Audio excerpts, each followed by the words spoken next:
All right, let me say this right. I embrace tongues. I am not against speaking in tongues. I am not against it. But what I don't really agree with is how it's being done. That's just my personal issue based upon the word, right? Now, if you take a look and read this, it says, therefore, tongues are for a sign, not to those who believe, but to those who believe not. But prophesying serve not to those who believe not, but those who believe. So you have some believers who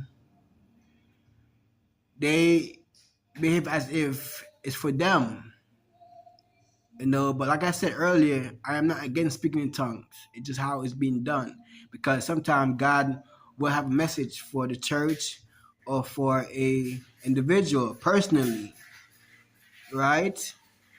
So I'm not against that. It's just how it's being done these days is what I really don't agree with.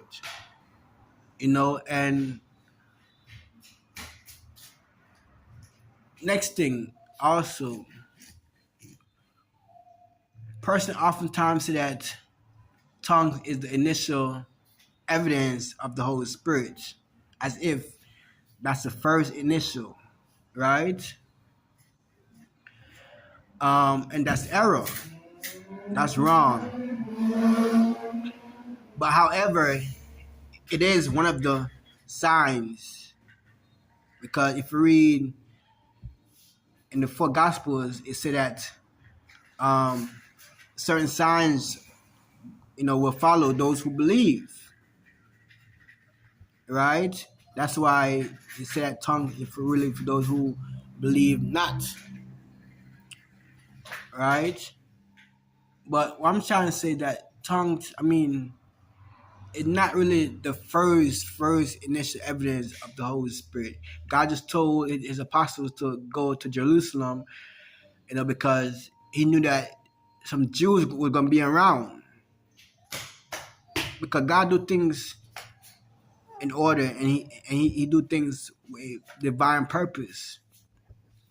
Because if you read the book of Acts, you see where when the apostles spoke in tongues, the person was able to interpret what was said, and they gave their life to Christ. That's why I say that tongues are for those who believe not. So people really need to stop coming up with crazy theories and just read the word and take the word as how it is.